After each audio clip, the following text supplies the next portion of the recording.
Okay, guys, I am super excited to welcome back to Let's Get Freaky. We've got Nick with us again. How are you, sir? Tommy, it's a delight to be back. Thanks so much for inviting me. It's so good having you back, man. It's awesome. As I said to you before we started recording, I had a great response from our first episode, from your first episode. People loved it, man. So Oh, well, that's it's a very, very pleasure to nice have you to back. hear. Yeah, it's How, really nice to hear. how have you been? I've been good, thanks. Yeah, keeping well, keeping busy, enjoying the nice weather for a change. I think last time we spoke, we didn't have this kind of weather. No, So it at was last, dark, the English summer rainy. is here. Yeah. The only problem with that is it brings the hay fever as well, which Oh, I'm absolutely. struggling with. Yeah. Yeah. Yeah. It can affect my eyes too, but Yeah, we'll, we'll persevere. but it's great to see you, man. Have you had any experiences since we last connected? Not specific ones, but actually, yeah, there was did I mention to you my musician friend who came to me? I think I may have done. You did, yes. Um, she came. I've had her again, which is lovely because she was such a special lady. And the interesting thing is that she was very aware when she was on this earth plane. She died what we would call young, in her 60s, but now you're kind of expected to live into your 80s at least. But she had a tumor on the brain. Um, Lovely, lovely lady, and because she was aware in her earth life, I think it must have made it easier when she transitioned into spirit, and so it makes it easier for her to want to come back and show herself and make me aware of her presence on the other side. And I had a really weird thing. It's just yesterday. You've just reminded me. Wow. Uh, it. I wasn't even thinking of her, and because she passed over some years ago, and I suddenly was very aware of her and started thinking of her and realized it was her birthday, her Earth birthday. And I know those in spirit really do like it when we remember them. They're very happy if we put our thoughts out to them, if we talk to them, whatever it might be. And I suddenly became very aware that it was her birthday. And then I became full of love for her again. And it was a wonderful feeling. And then lo and behold, again during the night, I just became very aware of her. I woke up, I don't know, probably early hours, very early hours, and just became very aware of her presence again, standing by my bed. And I think she does Wow. it just to reassure me and just to know that she's there with me and helping to guide me. And she was a wonderful, wonderful, very spiritual lady, did a lot of good things while she was on this earth plane for uh, animals as well. Very, very loving towards animals. I think uh, just one of those people that was very special, just that you could see the spirituality within her, even during her lifetime.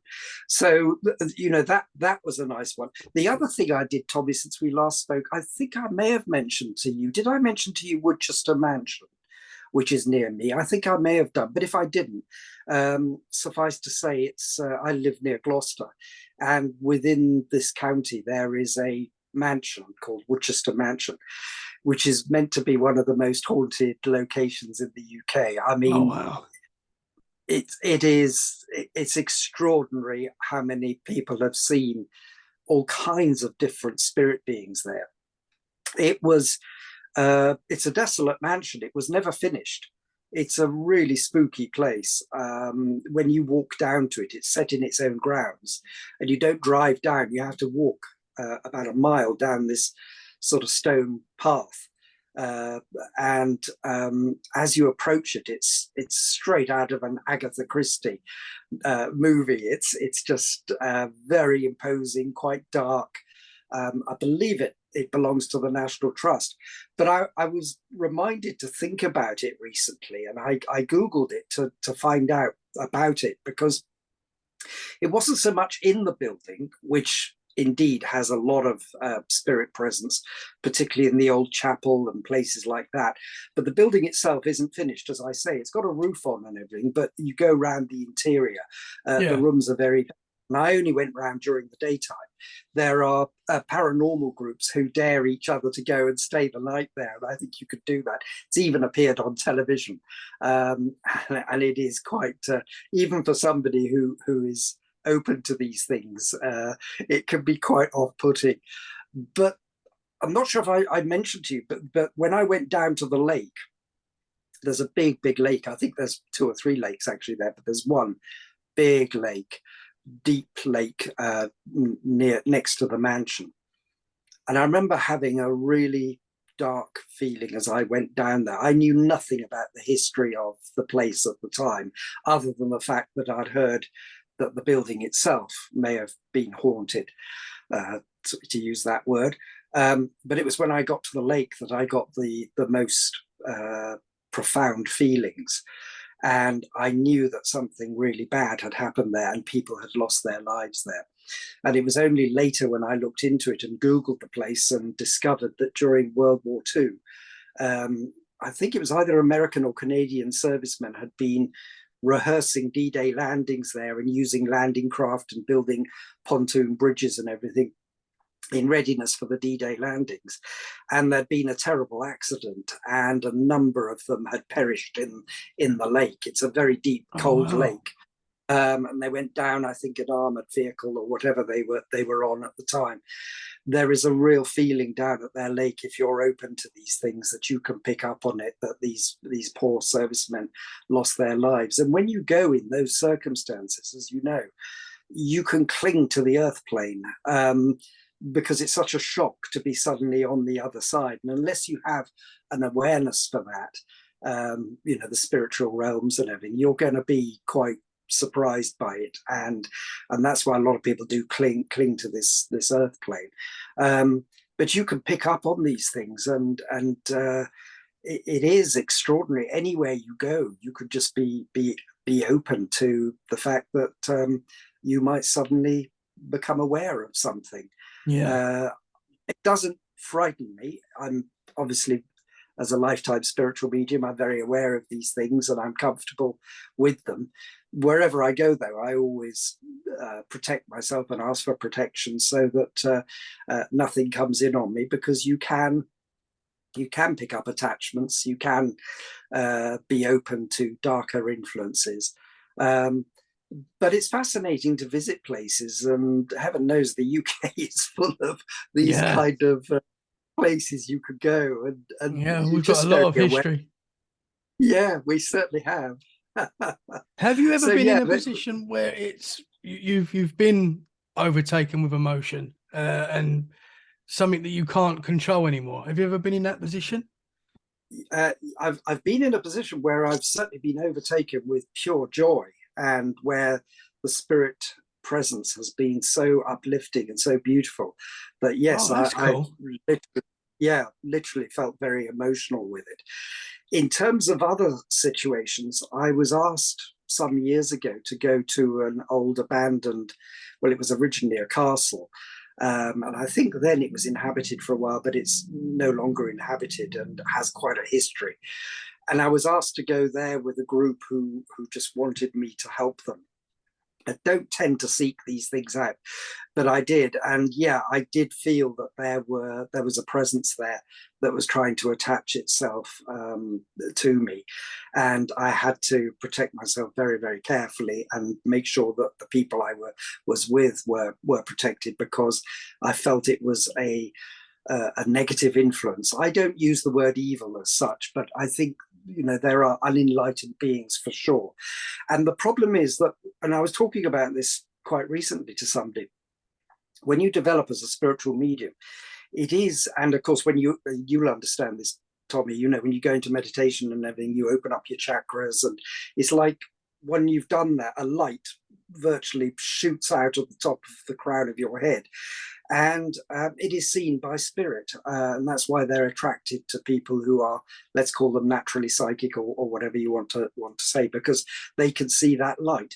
But just in the same way, unenlightened beings can see that light as well, and they might try to come in on it. Generally speaking, when you go to old places like that, I kind of almost expect it, because there's going to be history with it. And some places you can go to, there's Warwick Castle not too far from me, about an hour or so up the road, as it were. Again, you're able to tour the dungeons and things there, and there's some heavy atmospheres there. People who lost their lives in the most horrendous ways. There's stuff that you have to be careful with. So I don't get to the point, thankfully, where I'm overcome with the negative side of things, because I'm very aware of its possibility and I protect myself from it. But you're right, it's there, and you just have to be very careful. Yeah. That's interesting, though, that you had the opposite, where you had the joy and an amazing. Oh, yeah. That's cool, because a lot of the times you hear the Yeah. negative side, but that's cool Yeah. to hear that you had Well, that. when you see, I mean, like my musician friend, it's just so uplifting.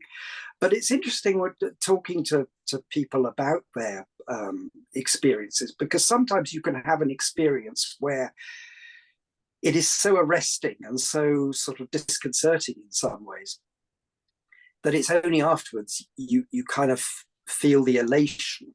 And it wasn't my experience. It was a very good friend who used to call herself a white witch, which is just she was just naturally psychic. She was driving home from London. She'd been to see a friend, and she was driving home. It was about 1 o'clock, 1:30 in the early hours, and she was outside Winchester on a sort of B road, or whatever, and she had to stop her car. She saw an entire Roman legion drawn up on the hillside. Wow. Not for real as such. It was clearly spiritual. They were spirit beings, but an entire Roman legion.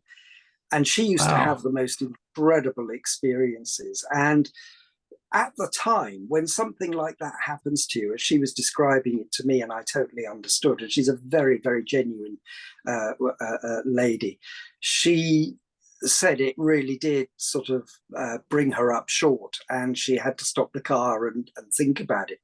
It was only afterwards that she felt pure elation, because she thought, wow, how amazing an experience is that. That is amazing. And also just as reinforcement of the fact that, we live on. I think there's so much more that we will discover as we go forward. I mean, scientists already work on the basis of things can leave a kind of impression on the earth life, as it were, let alone whether you're talking about spirits or whatever. And you can pick up on these things. The more sensitive you are, the more you'll pick up on these things. So we're not just talking spirit beings here. We're talking other aspects of leaving an impression on the earth. But she saw that, clear as day, and she knew they were spirits. She could see that it wasn't, and it, 1:30 in the morning. It's not going to be a reenactment. And afterwards, she did look into it and realized that there were Roman fortifications nearby, and a battle had been fought near that particular place. So extraordinary experience. And these things are there. They're all round and about us. And I often try and explain to people just how natural it is and just how close it is to our earth vibration. And I think I mentioned to you the last time we spoke that the millions and millions of people who've had near-death experiences, and those who actually come back from the other side as spirits and talk to us and say, it's just like stepping into another room. This is just so natural. Don't think of it as heaven and earth and all that. You're part of something so big. that you can't begin to get your finite human brain around it. Yeah. But it all fascinates me, as you can Yeah, tell. for sure. Me too. It's interesting Yeah, because I've spoken to quite a few people now that have crossed over to the other side and come back, and you hear stories, and it's on the telly, and you hear. What I find interesting yeah, is most of these people, their experience is pretty similar. They go to the other side, and it's a beautiful feeling. yeah, There's no they want to stay there. A lot of them say, absolutely, and it's not their absolutely. time, and they come back, and I find that Yeah, very interesting. I do too, because doesn't that tell you something, that just how wonderful it is? And the thing is that they don't, because people say, oh, I've seen a lot of people try to criticize those sort of stories and say, oh, well, it's just the brain shutting down and it's bringing you memories. Well, it isn't, because a lot of these people, their stories are nothing to do with memories, nothing to do. A lot of people don't even see relatives. They see other spiritual beings, from a high vibration, who come and guide them and say, it's not your time, you have to go back. Or they see things that, their relatives, nobody else could possibly know. They float above the operating table, they go down corridors, they do all sorts of things that you couldn't possibly know without having been somewhere else, as it were, and being Yeah. guided by spirit. So it is. I find all those stories absolutely extraordinary, and I think just proof. I think the other aspect of it, Tommy, as well, is that so many of those people, the vast majority, when they come back, they invariably say, "From this day on, I have no fear of death." Yeah. And I'm going to live my life differently. I'm going to live for today. I'm going to pursue those goals. I'm going to pursue those dreams, because I realize that I'm part of something much bigger. And I think that's very, very uplifting. Yeah. It's a shame in a way that they have to sort of die, in inverted commas, to get there, because it's their birthright. It's what we have from the moment we're born. We come from spirit, we are spirit, we'll return to spirit. And if you have that perspective, then it really does help you to live your life. I've often said to people that, that doesn't mean your life's going to be a bed of roses. Of course it isn't, because that's part of understanding spirituality. Is this is a school. This earth life is a school. We come here to learn lessons, and you are going to have ups and downs. Everybody does, and some have it much worse than others, or in our eyes, that's how we would see it.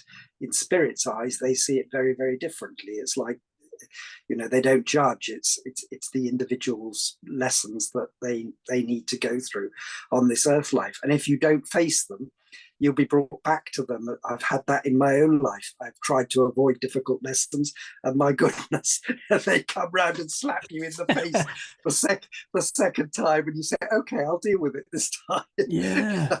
And you have to swallow it. I think if you have a spiritual perspective, it just makes life a little bit easier to comprehend and to take on board, because there will be challenges, some of them huge, and it can get to you, and you can think, this life's too difficult. It does get to a lot of people, but actually you can steer your way through it and find change is the nature of existence, and things will change. So stick with it. Yeah, for sure. Yeah, for sure. Every day's a new day, and every day's a new. Anything can happen in Absolutely, life. That's what's great about it. absolutely. Yeah, absolutely. But It's I'm fascinated. What we've touched on there is, because obviously you'll have people come back from spirit who are quite recently passed. One of my grandmothers on my mother's side, I often see her. She's very close to me, not as a guide or anything, but just often just making her presence known and sending love, and always there. And that's one level. But what also fascinates me is the people who may have passed some, hundreds or more years ago, and how they can come through, or are still, in many respects, clinging to the earth's vibration. And that's why we get stories of ghosts and things. And some of the ghosts I've seen, I may have mentioned to you, the monk I saw in the cloisters at a very, very old abbey, built in, oh gosh, over 1,000 years ago. And that sort of person who is clinging to the earth plane is a very different kind of spirit being. In fact, I had no communication with him. It was a man, it was a monk, but I could see him walking in the cloisters. I think he was quite, what's the word, kind of almost disturbed. He was clearly not happy with where he was. I think it had taken him by surprise with his deep faith. He thought he was probably going somewhere else. I don't know what the reason for that was. But there, where you don't have interaction as such, other than seeing him, and I heard him as well. I could hear his kind of, like he had sort of leatherish type slipper type sandals, you know, and it was a stone floor, and I could hear him as well as see him. So that kind of multi-sensory experience of a so-called ghost is very fascinating to somebody like myself who's open to these things. Probably quite alarming to somebody who might see or hear something like that if you're not open and aware of it. But in other respects, of course, you have, as you know, Tommy, you have your guides and your helpers who'll come back, and they're much closer to you on a vibration where they're trying to help, they're trying to guide. They're not making your life smooth by any chance. They're just making sure that you're okay, and that you always recognize that they come through with immense love and understanding. And I find that very reassuring. Yeah, me too, for sure. Yeah. With that monk that you saw, do you think he was trapped between the two worlds? You can get trapped, and there are people. I don't do it. I have done it, but I don't try to do it myself now. But yeah, there are people spirit mediums who do, for want of a better word, things like exorcisms. It's not exorcism in the sense that the church would understand it, but it's helping people across into the light. And I have done that with one or two earthbound spirits. You particularly get them where there has been a sudden passing. And I don't mean that by, natural causes like heart attacks and strokes and things like that. I mean like spirits who've been murdered, or people who've been murdered, have been in battle, have suddenly had their life cut short through tragedy and accidents and things like that. And they can cling to the earth because it's so sudden when they go across. There's a kind of, unless they are very aware when they were on the earth plane, it can be very disconcerting for them. You can also get, I was staying in a vicarage once with my wife, and I laugh about it now because I woke in the middle of the night to find it was a very, very old building, the old vicar standing at the end of our bed, scowling down at me. He had a very fierce face. He probably disapproved of me, especially because being a spiritual medium, I found it quite amusing. But because people like that, you see, who have a very, very deep faith or whatever it might be, and can't countenance that there is anything outside of the realms of their doctrine and their dogma and their, this is the way it is and all the rest of it. And they think everybody else is somehow in bed with the devil, which is complete nonsense, a complete fabrication to try and keep people in bondage and suppressed and all the rest of it. We know all that now. But yeah, that was quite funny when he was standing there scowling at me at the end of the bed. And that's terrifying. No, it was, well, yes, but for if other people had seen him, yes, probably he was. He had a very fierce countenance about him, and I think he thought, "What are you doing in my vicarage? I don't want people like you here." Even though I come totally in peace, love, and happiness, and all the rest of it, that's that. I don't judge people because of their faith or non-faith. To me, it's the individual, whether you're a good person or whatever, but not for him, because obviously I didn't follow his path. I needed to be booted out. Yeah. It does make me laugh to this day. Yeah. Funnily enough, my wife and I went back there many years later, because I'm going back, oh gosh, over 30 years, when we went to the vicarage, and we were in the same area. This is in the UK. Probably about 10 years ago or something like that. So I thought, come on, we'll go and seek it out, because I was intrigued, and I thought, this time I'm going to talk to the owners about it. I didn't at the time, because I didn't want to alarm them. You don't like to tell people, oh, by the way, your house is haunted. Yeah. Because a lot of people won't want to hear that. But I thought, well, I'll go back and just say, have you ever had any strange experiences here? But anyway, we went back, but the whole place had been completely refurbished and converted, and it was all modern, and the soul had literally been gutted from the building, literally, because there was no presence there anymore at all. We did ask just to have a little tour, which the owner very kindly gave us, because it was still the same owner, would you believe, from all those years ago. And I didn't have the heart to tell him the story. I probably should have done, but I thought, no, it will only worry him. But so you keep your countenance, and you don't say these things. But there have been instances, Tommy, yes, to answer your original question, where I have been asked to go to places and release a presence. I had one, it's a number of years ago now, actually, but in my hometown of Gloucester, a young lady, married lady, rang me up. She had children, and one of her young children was experiencing a lot of spirit presence in her room. They weren't spiritual by any stretch, in terms of they weren't into these kind of things, but because one of their children, a young girl, was having a lot of these experiences, they asked me to come and see what I could do. And they themselves, although they weren't into anything particularly themselves, had said that when they went into her bedroom, the temperature dropped considerably. I mean, it was suddenly, even in summer, it would feel ice cold. Well, wow. Now you and I know that's one of the first signs of spirit presence. Yeah. I remember it in the very old house I used to live in with my parents when I was a child, one particular room that had that.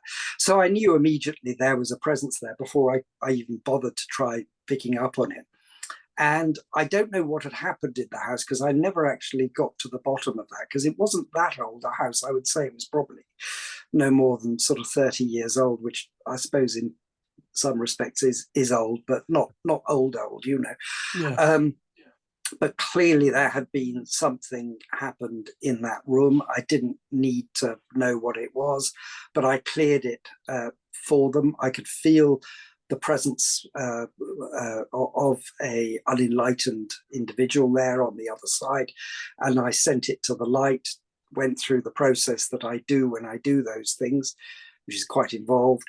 And I was very happy to hear from the lady very soon after that they hadn't had any problems, and her daughter's entire demeanor had changed for the better, etc. So there are things that cling to us all around us. We have to be aware of that. But by and large, most spiritual beings, the ones who come through as guides or helpers or your relatives or whatever, will come through with love. That's always the way. They come with love. Many of them come with healing. Many of them come to help guide you. That's not fortune telling. It's just guidance. It's just, helping you along your path. And as I often say to people who try to criticize spiritual reality, what could possibly be wrong with that? They come with love, healing, compassion, toleration, never come to judge, always with light, always with happiness, and so often with humor. Oh my goodness, some of the things that have happened to me where it just literally makes you laugh, because that kind of beautiful humor that just I find absolutely wonderful.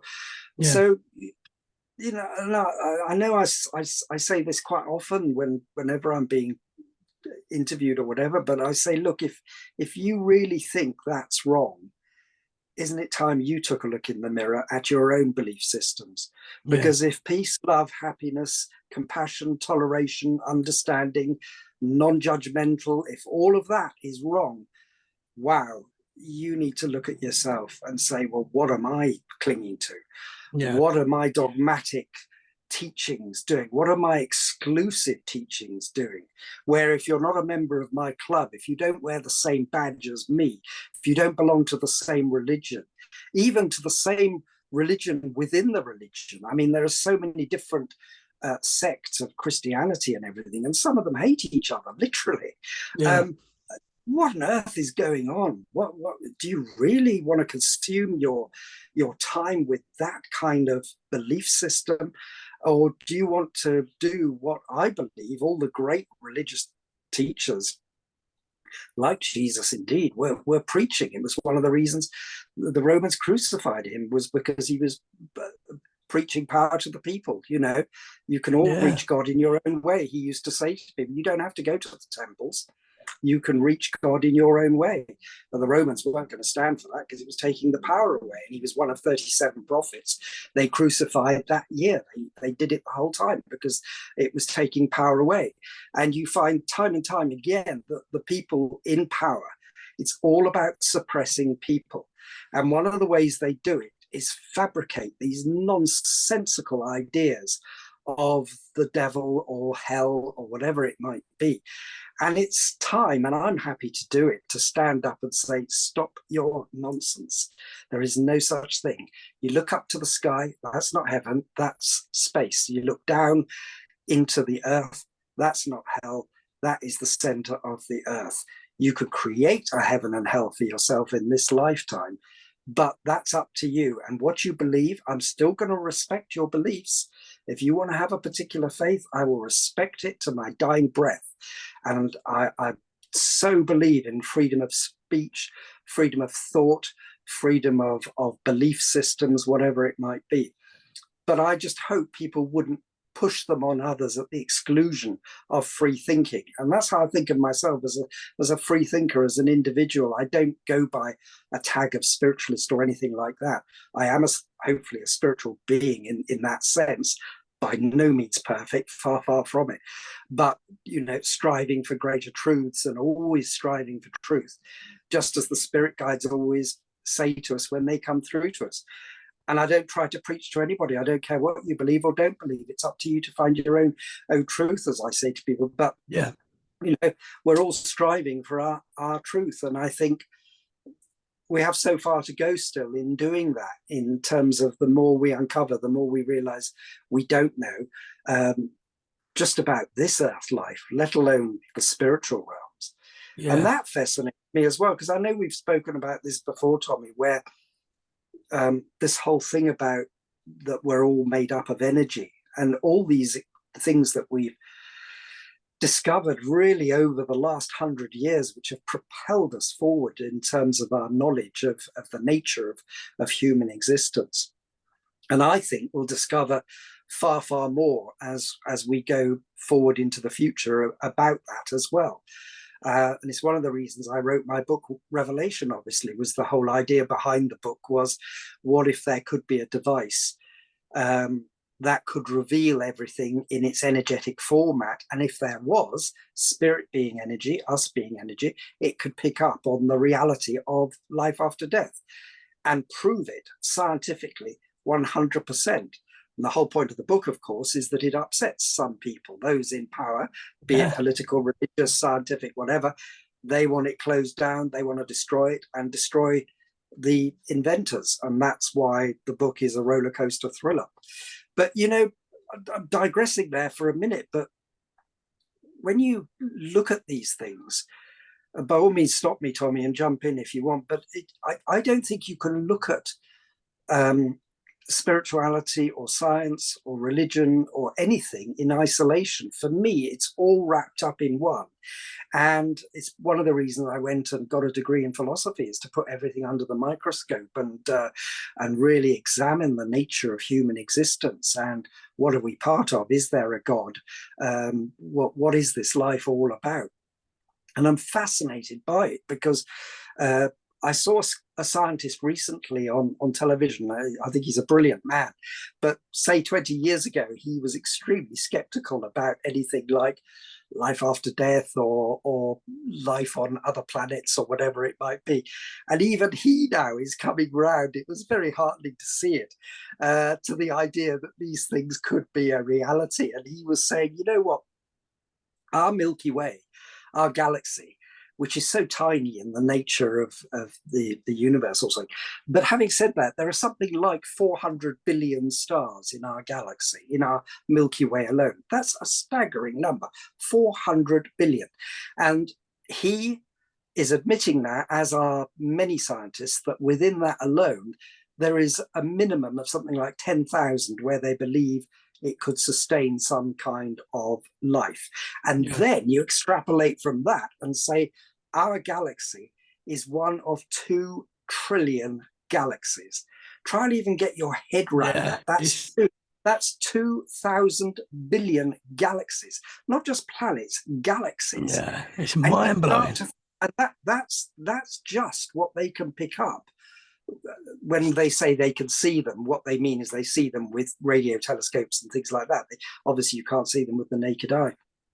But that just gives you some kind of perspective on what we're part of.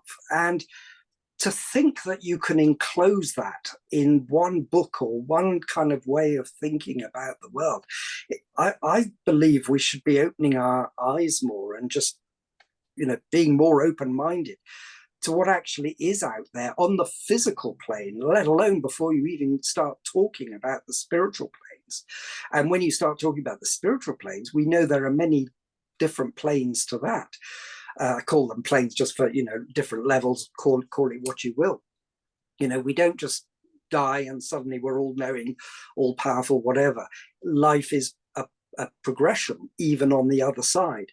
And that's why you might get people who are quite close to you able to come back to this earth plane and interact with you, whereas guides and helpers who have risen to a higher level on the other side, for them it takes a lot more effort. And those that have come back have often said it's increasingly difficult for them. This is why spirit communication isn't that easy. Our earth plane now, because of what we've created for ourselves, with the selfishness, the greed, the wars, the oppression that goes on in so many parts of the world, it's actually become quite a dense vibration.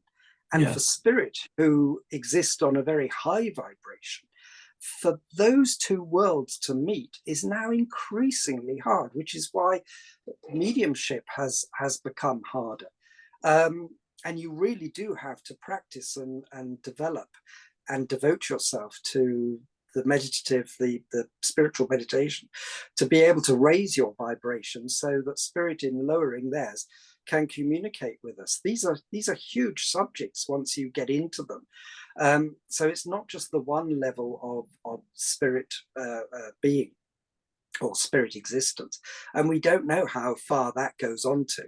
I totally understand why some people want to attribute it to a god, or say, well, obviously the ultimate source is God, and let's allow that it is.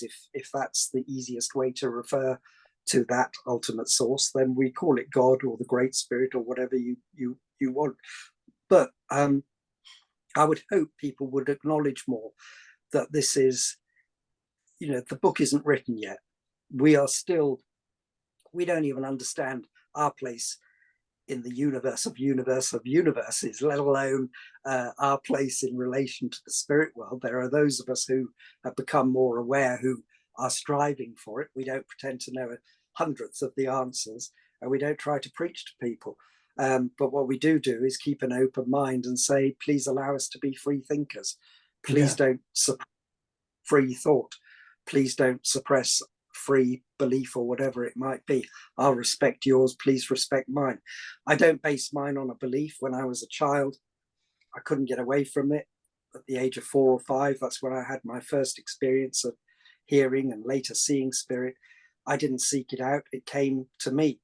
And I was terrified by it when it first happened, because of course it's completely out of your, something unusual is happening, let's put it that way, but you're far too young to understand and to ask the right questions at that age, other than shout out to your dad and say somebody's just come into my room. Yeah. Which for him was totally out of his comfort zone. And before he passed around Christmas time of last year, but before he did, we had some lovely conversations about spirit, and he'd come round to realizing there was more to life than meets the eye. I find it all absolutely fascinating, and that's why I take an interest in science as well, and scientific developments. And the more they discover about what we're part of physically, let alone energetically. And that's why I think something like the concept of my book, Revelation, could actually happen. I think one day they will have a device that will pick up and prove scientifically 100% that life after death is a fact. But it will happen by accident, as all the great scientific discoveries do. They're usually looking for something else or experimenting with something else. Newton wasn't sitting under his apple tree waiting for the apple to fall. It happened quite by accident. Yeah. When they discovered penicillin growing on a plant, they weren't waiting for that to happen. It happened quite by accident. This is how the whole history of science is what they take as accepted today, they will stand on its head tomorrow. Yeah. The number of times that has happened as well, where they say, well, this is life, this is how it is, this is knowledge, this is the truth. It's almost like the flat earth believers. It's only a matter of a few hundred years or more that there were still people who totally believed in that, and that was the science of the day. Of course, we know that's complete nonsense now, but this is how we develop. This is how we find new knowledge. And I think spiritually that's happening as well. And more people, as we go forward, there are a lot of empaths being born now in preparation for the new age. I won't be around to see it, but a new age of where we have to discover greater spirituality, because frankly, if we don't, we're going to destroy ourselves. I think that's almost a self-evident fact that more and more people are coming to realize. And so there has to be a new awakening. Yeah, I won't be around probably to see that, but it doesn't matter. I have a wider perspective on those things, and just hope it really does happen without being trodden on, because sadly there are enough regimes and systems in the world that seek to suppress rather than free. Yeah. Rather than free minds, they seek to lock them up and throw away the key and say, you can't go there, you can't look into those sort of things. And sadly, the more they do that, people come to accept the status quo, and it's just something has to happen. Yeah. It's all. I know we spoke about it before, but that seems to be, by the powers that be, by whoever really is in charge, that seems to be done on purpose to stop us realizing how spiritual and how connected we all are to everything. Absolutely, Tommy. And when you think about it, that's part of the problem for people, because if you allow individual spirituality, you take away the power. You don't have power over people, because people have freedom and they recognize they're part of something much bigger. The ancient cultures, and I know I've spoken to you before about this, but when you think about it, people like the Native Americans and the Aborigines and many of the ancient tribes, many of the Bantu-speaking tribes in Africa, etc., when they had that natural spirituality, which they all realized was within themselves, this was way beyond they could communicate with each other, of course, because we're going back hundreds and in some cases thousands of years. That kind of natural spirituality was literally beaten out of them, because they were subjected to conform to the way that others wanted them to think. And that took away the individual power that they might have had, because otherwise they're free thinking people who could think for themselves, who can create their own system of life, who want to accept that everything, we're all part of nature, accept that the Great Spirit is more powerful than anybody could even imagine, and that everything on earth, it has a spiritual existence. So that's why they would consider that spirit was within the rocks, the land, the water, the animals, everything. And that was literally beaten out of them. Thank God it didn't fully succeed, and that there are still many examples of that around the world. I myself have visited a Native American reservation, and although they live now in terrible poverty, and there's still quite a bit of racism towards many of them, that innate spirituality still exists, and it's beautiful to see. Yeah. Yeah. Interesting stuff. This might be a difficult question, but when we was talking about spirits that haven't passed through to the other side and that seem to be stuck, have you got any idea why that might happen, or why they won't move on? It could be for 2 or 3 reasons. Sometimes it's because their passing was so sudden that they don't even realize what's happened to them. I mean, there is a period that even if you are aware of spirit existence, and you have been during your Earth's lifetime, still the passing is quite a shock to the system in a sense. And although you'll come to accept it quicker than those who didn't have that, it does take time. And that's why if you are met by others from the other side, it makes it easier, of course. But some people won't even accept that, and won't, if they see somebody from the other side, they won't want to go there, and they'll reject being approached by them. But equally, you could get people who have had very profound belief systems or whatever when they've been here on the earth plane, like my monk, who I saw and heard, who would not accept the spirit world necessarily in the shape or form in which it presented itself to him. He would have expected to go to somewhere, I don't know quite what, but surrounded by angels and all the rest of it, which sometimes the spirit world can look like that, because when spirit guides and very high spirit helpers come through and they're shrouded in bright light and everything, it can seem that way.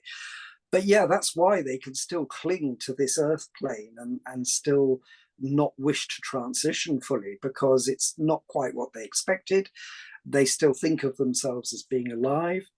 I can think of one example as well of somebody much more recently who I knew myself, who was very wedded to the material lifestyle here on Earth. And when they passed, they really didn't want to go, because it meant giving up everything materially that they'd enjoyed and worked for, and all the rest of it. Yeah. And so they can cling to the earth plane as well, and need to be helped to the other side, and they will get help from spirit, and eventually they will come to that realization, and they will generally pass, which is why you can get examples of where there has been a spirit presence in a so-called haunted house for a couple of 100 years or whatever, and always remembering that time has absolutely no meaning in spirit. Time and space just don't exist in that way. But say that they have been, and then people go back and say, you know what, I can't pick up anything now, because they've actually managed to pass on after a period of what we would call time on our earth plane. Again, big subjects to get into, because that's quite a hard concept to sort of take in, the fact that time is completely different there. Because you think of hundreds of years, one ghost being in one place for you think, oh, how could they, but it's so hard to get your head around it. It was something, for some reason, maybe because I had this kind of natural psychic ability, call it that. We all have, everybody has it, but mine happened to be very strong as a young child. And I remember thinking about that whole concept of time and space. And I think I may have told you this story before, but when I stood outside our family home as a tiny tot with my dad, looking up at the sky and talking about this concept of infinity, and I said, well, where do the stars end? What's beyond the stars? What's beyond that? What's this thing called infinity? And of course he couldn't explain, because our finite minds can't possibly get our heads around the fact that, you know, you and I were going to meet here at 12 noon today in this space and all the rest of it. Life on this earth plane would have no sense if we didn't exist within space and time. But you go over to the spirit plane, and of course there is no such thing. And that's why people sometimes get frustrated when spirit do give them guidance, and they say, you know, well, be a bit patient, because, you know, within a year or two such and such will happen, and actually it doesn't happen for 3 years or whatever. Not that they're fortune telling, but I'm just giving you an example of where they are absolutely hopeless on time, not because they don't have that knowledge. It just doesn't mean the same thing, and they don't exist in space as we do, which is why when people say, well, where are they? Where are all these millions of people who've passed over? There can't be space for them. You have to free your mind from those earthly limits of space and time. They don't exist like that. They don't have that kind of spatial presence that needs the kind of space we need to exist. Again, the more you sort of look into these things, the more you discover, the more you understand. The more you realize you can't look at it in the earthly way. You have to realize that apart from anything else, as I mentioned earlier on, this universe of universes is so damn vast. Yeah. Don't even begin to think there isn't space, because there is. It just happens that we're clogging up our own planet. But don't put that on spirit. That's man who has done that.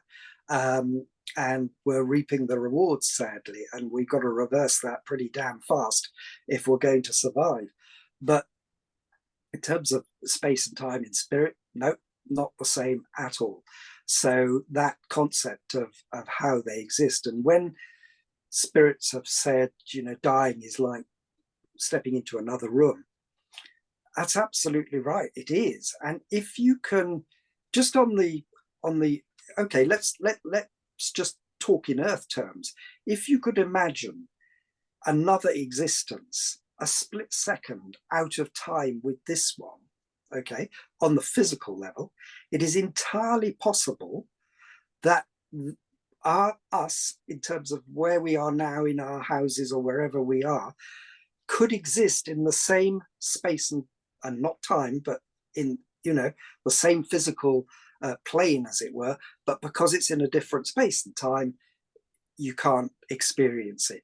I know we're getting into weird realms here, but they're not weird. But that's what we because like. the more, well, yeah, but the more that scientists are beginning to discover and play with it, and I think even Einstein was getting there when he, and many scientists are recognizing something that the ancient cultures, again, very much adhere to, is that time is cyclical. Time is a circle. In fact, the Native Americans believe everything has to be a circle. It's you know, we have the 4 seasons. The number 4 is very sacred to them. We have the 4 winds, the 4 corners of the earth. Call it what you will. I mean, it's just everything everything tries to be round. Everything tries to be a circle, and time being a circle as well. And this is where you get into some fascinating realms, because if time is a circle, then it starts to have implications for the whole concept of reincarnation. Because when people talk about whether you do or don't believe in it, I've had incredible examples of it. So I know it as a truth, but I wouldn't try to persuade people. I hope people find their own truth or not truth as to what they decide about it. But people say, well, if I come back, I want to come back as a 21st century spaceman or something. Who's to say you'll come back in the 21st century? You might come back in the 14th century if you have to learn specific lessons. Yeah. And who says you'll come back on this planet? Who says, anything? Don't think about it again in Earth terms, in those very narrow-minded confines of, well, it must happen like this, and time is linear, therefore it must be in the future and everything. Maybe time isn't linear. Maybe it is a circle. Yeah, I've never thought of it that way. The ancient cultures certainly believe that, or some of them did. They believe it is a circle. More and more scientists are beginning to look into that because they think this is interesting. Maybe it's not how we think. And we're so young. Yeah. I've often tried to say to people, think of the knowledge of humankind. And I'm talking about the modern knowledge. Obviously, we've come a long way, particularly since the Industrial Revolution and what machines have given us. And heaven knows the way they're talking about AI at the moment, it could be machines that destroy us. Yeah, man. But we'll park that one up for the moment. I don't want to go there. But, that's another episode. yeah, exactly. But when you think what's happened with, I guess, quantum physics and Max Planck, was it around 1912 or whatever, when his theories, and then taken up by Einstein in the latter part of the mid to latter part of the 20th century, etc. We're talking about knowledge which is just a bat of an eyelid in terms of the history of humankind, and all that modern knowledge that has come about, that modern science. We only split the atom in the last century, and all that has created. Some of it not so good, obviously, because we created atom bombs and things, but equally what it did show us is that everything in the universe is made up of subatomic particles, all vibrating together at a very high frequency to create the physical substance that we know. Indeed, in the same way that you and I are physical substance, and we are made up of exactly the same physical substance as the entire universe. Scientists know this now, and this is what's so fascinating about it. Yeah. And this is why the whole study of energy is so very important going forward. It's why I wrote my book Revelation, because I think these things can and will happen. It's not science fiction, it's science fact. We're dealing with the science of today, and who knows what that will look like tomorrow. Yeah. But my point being that the science that we have today is still so young, and we have yet to discover so much more about the nature of our existence, the nature of spirit existence, the nature of our universe. And I think once one comes to accept that, then more and more people will strive for greater knowledge. And not only that, but they'll free their minds, and they'll free other people's minds. And they'll say, you know what, we can't oppress other people. We can't suppress people. We need freedom of thought. We need freedom of belief and freedom of whatever it might be. If that for you individually means you want to believe in a particular faith or something, good for you. It works for you, 100% respected. If it means you're going to be a good human being in terms of it makes you want to do good things, look after others, look after the animals, look after the planet, I fully embrace it because it works for you. If, on the other hand, you want to be a free thinker and strive for greater truths elsewhere, then good for you as well. And, I'd like to think I'm in that sort of free thinking category, totally imperfect as I am, but there we are. We're all striving. But if you want to close your mind, and if you want to close other people's minds, I am 100% against that. And I will speak up about it and do whatever I can to fight back against that, because I think that is not just wrong, I think it's morally wrong, I think it's dangerous, and I think it just harnesses humankind from being able to develop in the ways that we can. And just recognize, why not open your hearts and your minds to the fact that the spirit world are there with love, with immense love and compassion and understanding and toleration, non-judgmental, all those things I've mentioned before. Why not allow that to come into more people's minds? Not that they're going to follow a particular way of thinking or anything, just to be free, just to say, I want to know more. I want to know Yeah. more about what I'm part of. You know, if 100%. you know, if we are part of something that has 2 trillion galaxies, oh, I can't get my head around it. But, you know, that it's We just got a lot to learn there. don't we want to find more? And then when they start, and people say, well, what's the point? Because we can't go there. Well, hang on a minute.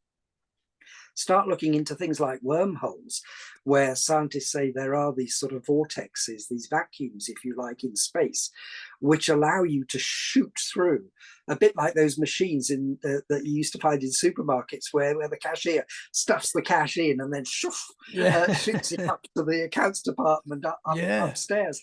A bit like that. You could don't put limitations just because the science of today is limited. Again, sorry to go back to Revelation, but that's why I wrote it again. Just because there isn't a machine at the moment, don't accept that there couldn't be, because Yeah. you're getting so close to it with more and more discoveries about the nature of energy and the nature of existence, and the fact that, as Einstein said, energy cannot be destroyed. So we know that we're going to find out more and more and more about the nature of human existence, and spirit exists on an energetic level, a high frequency. Even Einstein talked about, didn't talk about the spirit world like that, but he talked about energy being at different frequencies and high levels of vibration. Everything vibrates, he said, which is why, you know, the chair I'm sitting on isn't actually solid in that sense. It's just billions of subatomic particles vibrating together to create this chair substance. We know these things. Just imagine what we're going to know in 100 years, or if we're still around, and what we're going to discover. And I hope that alongside that, there will be more spiritual discoveries, because I think it will free humankind. I think people will want to live more in harmony. And, you know, you could say, well, we've already got that. We've got faiths that do that. Yes, we have. But they seem to have lost their way, and they get very tied up, and they get very secular, and they get very jealous about wearing their particular label. And as I say, if you're not a member of their club, you're somehow not going to go to the same place as they're going to go to, and everything. I won't stand for that, because, you know, just because there's a tribe hidden in the middle of the Amazon who've never heard about certain things, are you telling me they're not just as special as human beings? They're not just as special as individual spirit beings as you and I? I can't stand for that kind of nonsense. No. I won't stand for it. Yeah. And I'll always stand up and say my piece against that kind of thing, and say, you're welcome to your views, but please don't suppress people. Please don't close people off. You know, please don't say that they're somehow second class, or whatever it might be, just because they don't adhere to those things. So I'm hopeful, Tommy. I am an optimist. I know there's a lot of things around us at the moment, like, you know, the wars that are going on, the suppression imposed by certain regimes, the potential threats posed by AI, which could work for harm against us. There are threats against human existence, but I'm an internal optimist, and I think that we will come through this period, and I hope that there will be a greater spirituality, whether it's through a device that proves it scientifically or whatever it might be, where people actually want to live more in harmony and compassion and toleration, and just bring down all those barriers. And just say, there's no difference between us. We may look different, we may have different circumstances, etc., but actually every single one of us is a beautiful individual spirit being, here to learn particular lessons, some extremely harsh, some seem to have a very charmed life. Whatever it might be, don't judge, because you don't know. You don't walk in their shoes. You don't know what their spiritual path is. You don't know where they're going from here, or where they've been.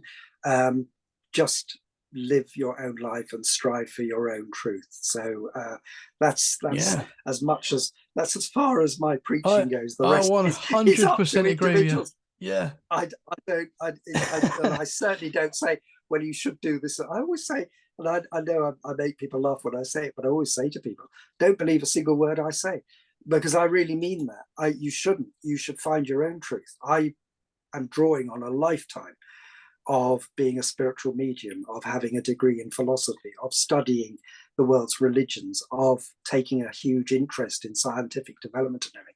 And I bring all that to bear, and I draw on that experience when I talk and when I willingly share these sort of thoughts with people.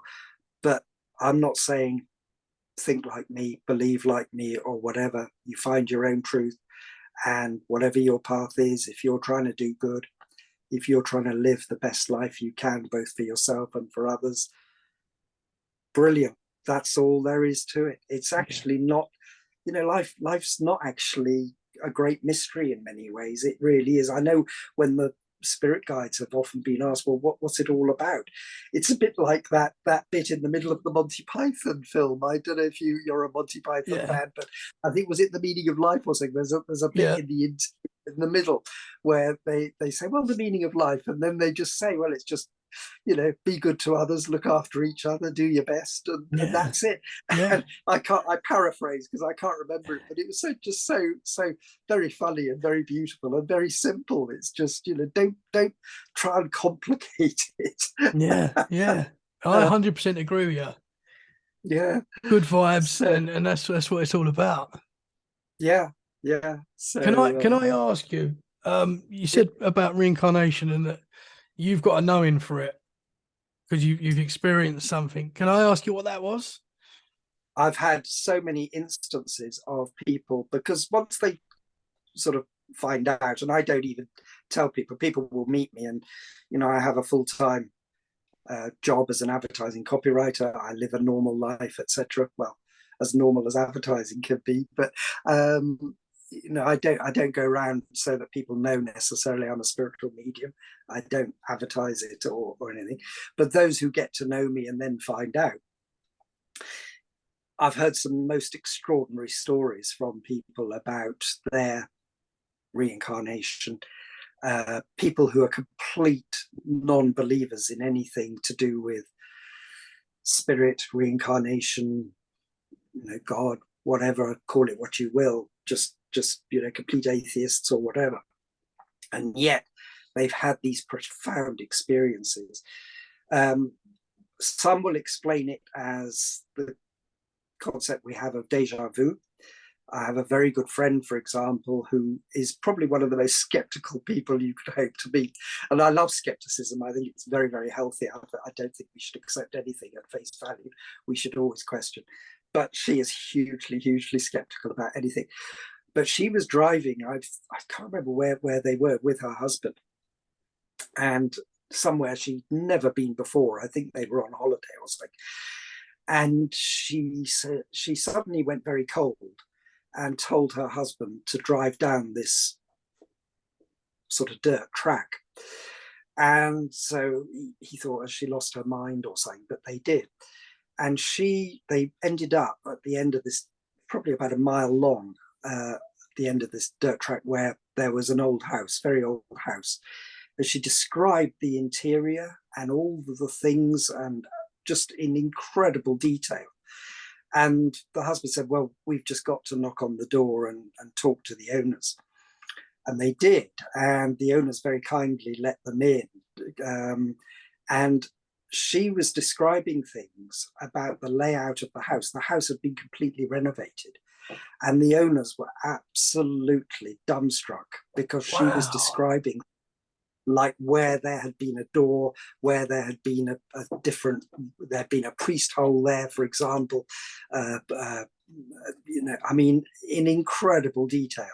And she knew she had had a life in that house. She didn't know if she'd been a boy, girl, whatever. That didn't matter so much. And it had a profound effect on her, because obviously, as somebody who was extremely skeptical about anything and everything, suddenly to have this most incredible experience. A lot of people will describe that as deja vu, but which it is in a kind of sense, but it's also, in her case, tied into reincarnation. All instances of deja vu certainly aren't reincarnation. It can be that some other experience has taken place which you're being reminded of. But there are, huge amounts of books have been written about individual cases of people who recall, when they've been incarnated into this current existence, recall the most incredible detail of, having been shot and killed, and they still have a birthmark where the bullet went in. They can take you back and say, oh yes, my family was called X and they lived there, and they've been taken back to that place, and lo and behold, they find out, yes, that family did live there, like 70 years ago or whatever. I mean, the most extraordinary stories that you just couldn't possibly make up about reincarnation. And if once you get into spirituality and everything, and you kind of accept that life is a progression and you go on from this world into another world, but if you have more lessons to learn, and we do, and there are all kinds of divergent opinions on just how many lives we have to lead, and as I say, who says it's on this planet, but let's accept that it might be, then maybe you do have to come back or go back to live a different life. I know I've had a different life, 2 or 3 actually, that I'm aware of, that I'm close to in this incarnation. I may have had more, may well have had more, but certainly the ones I'm aware of, where I was a pretty lowly kind of person, nothing special, but I went through life once as a French peasant, for example, and that's an extraordinary story in itself, because of things that I've experienced in this life, where I clearly went back to a place I had been in France as Wow. in medieval times, and yeah, to me, it's just a reality. I don't try and push people to accept it or just accept what I'm saying, but all I can tell you is there will be thousands upon thousands upon thousands of people walking around right now around the globe who could tell you stories. Yeah. Many of them for sure. published in books, if people are interested in finding books about them, and things that just cannot be made up. You couldn't make them up or say, oh well, you're just bringing something back from your subconscious or something you may have learned in school or so. Absolutely not. Things that only could be proven by going to that place or meeting that family again, or like in my friend's case, where she'd actually lived in that house and telling the owners things about the way the house used to be, which just dumbstruck them. That's incredible. And she couldn't believe it either, because she, being a total, skeptic on everything. Yeah, so that makes it even more crazy. How is this happening to me? When she told me, is she still a skeptic? Is she still well, she's still skeptical. She's still skeptical. Not about that, no, but still reserves, which I like, reserves judgment about, doesn't just accept things. And I think you should, I have a healthy dose of skepticism within me. If I hear a story about whatever it might be, I will reserve judgment until I don't just rush in and say, oh, well, that's, there was a story recently in the papers about an American Air Force pilot who was claiming that the US government has proof of UFOs, etc. I won't just accept that at face value. I'll find it a very interesting, fascinating story, and I'll be open-minded about it.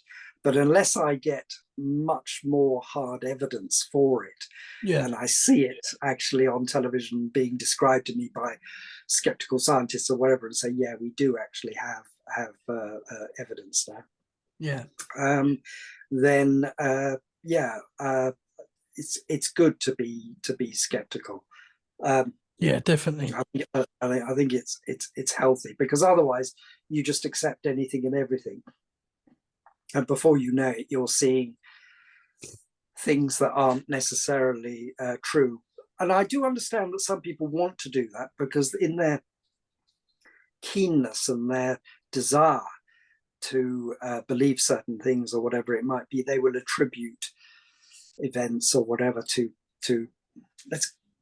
I hate the word supernatural because it doesn't exist. There is no such thing that is supernatural. Everything works according to natural laws, which is what the Native Americans understood. You cannot be above nature because nature is everything. Just because we don't necessarily understand the full workings of nature doesn't mean they're supernatural. They're not. Animals have far more heightened senses than ours.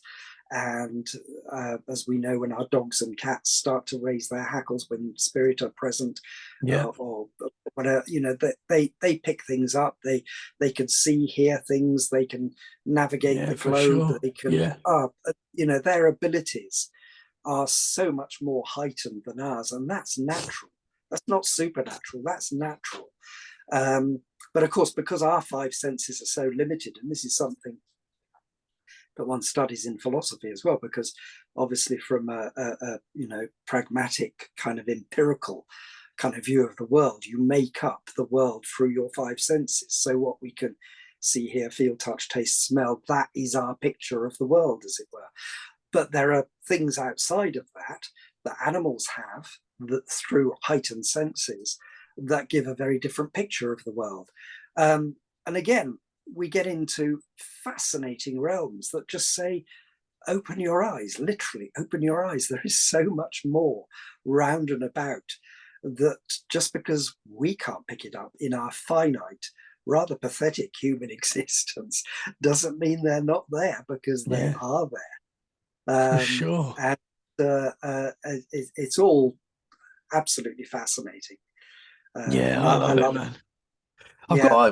when you was in France and you went back to did you go to a certain area and you just had a knowing that you'd been there before? Quite by accident. I already knew that I'd had a previous life as a French peasant going back to the medieval times. Quite by accident. Actually, there's no such thing, because there's no such thing as coincidence, but that's another subject again. I was traveling down. We'd gone across, three friends and myself. We'd gone across in a friend's car, taken the ferry, and we're going to drive down to Paris. And the idea was to have a fun time in Paris. This is years ago. I mean, I'm going back 30 years or something. And cut a long story short, on the way down, the car had a blowout, bad blowout. It wasn't in an accident, it was just the car had a blowout. And we had to have it towed to get it repaired, obviously, because, and I think it was a Friday or something, so it was hard to find somewhere. And my friend's car was a BMW. It needed a BMW garage and all the rest of it. Lo and behold, the one that was closest was where we had to take the car. But then we were taken to a tiny little village where we would spend the night. By now it was dark, so I couldn't see anything. But we were put up very kindly by an inn that found room for us and fed us that evening, a lovely French meal. But it was the next morning where I still get shivers thinking about it. I got up and walked out of the front door of the inn, and I literally froze. The scene before me, I recognized in every single detail, even the old stone bridge. And I had seen this in a past life regression long time before. Wow. When I used to sit in circle at the Spiritualist Association of Great Britain, where in its day we had the best mediums of the day, but I'm going back well over 30 years when things were very different. And I'd seen that, and to come out and see that scene, absolutely, because that village, okay, it had changed somewhat, but still a lot of the stuff was kind of from late medieval times, and the stone bridge was there, the whole layout. It was just mind-blowing. So when you have those kind of experiences, you just know there's more to this life than meets the eye. You just know that Yeah. there's, and personally, I find that hugely uplifting. I don't find it disconcerting at all. I'm No. very uplifted. I think it's amazing, and I find it very exciting. Of course, at the time, and I remember literally, I can picture myself now walking out of that inn door and standing there, and yeah, frozen, not in fear, but frozen in just, oh my God, you know, I can't believe this. It's one of the most profound experiences of my life. And when you have those things, how can you possibly think that this is the be all and end all? You just know that there's far more to reality, or whatever you want to call it, than the way we construct our world. And that's why I welcome the fact that scientists, philosophers, spiritual people, people who are trying to push the parameters, paranormal people, you know, the same, who are trying to push the parameters, discover new truths, trying to make sense of this world and say, we know there's more there. We know there's more to it. Please leave us alone to discover it. You can laugh at us if you want, by all means. I don't care. I'm used to it. You know, people love to pour derision on spiritual mediums and all the rest of it. Go on, bring it on. It doesn't worry me, because I know that there's more to it. And gradually, I hope every year more and more is discovered, and we come to accept these things, because wow, life's huge. Life is huge. We've closed down so much of it. You only have to look back to the wisdom of some of those ancient cultures and recognize what we've lost today. And we still don't know how they did certain things, you know, how they built certain things, or how they managed certain things, or whatever it might be. Because we lost our way at some point. And I hope we regain a lot of that. But everything we discussed, Tommy, it's like we open a new door of wonder and excitement and discovery, because everywhere you look, it's like saying, yes, we know this, but we only know a fraction of what there is to know, whether it's the spirit world, whether it's reincarnation, whether it's the nature of the universe, whether it's the nature of energy. Everywhere you look, we know nothing. And the more we know, the less we know. Yeah, for sure. And when you come to accept that, you just say, yeah, but I want to know more. So please let me find out. You know, and we're enjoying time now, we're enjoying learning. yeah, exactly. So I welcome everybody who's doing things to push the boundaries. This has been absolutely awesome, man. Thank you so much. It's been a joy chatting with you again, Tommy. It's absolutely brilliant. We can always explore things, can't we? Yeah, for sure. I forgot to say at the start as well that your voice is actually on the intro now. Oh, is it? Oh, yes. I think you the intro. That's funny. You're on every episode now. So. No, thank you so much, sir. Well, I hope your audience enjoys this chat as well, and it's always interesting to talk about these things, because, as I say, I know nothing, and I don't try and preach or anything. I'm happy to share my knowledge. It's built up over a lifetime, and I will continue till my dying breath to try and discover more, learn more.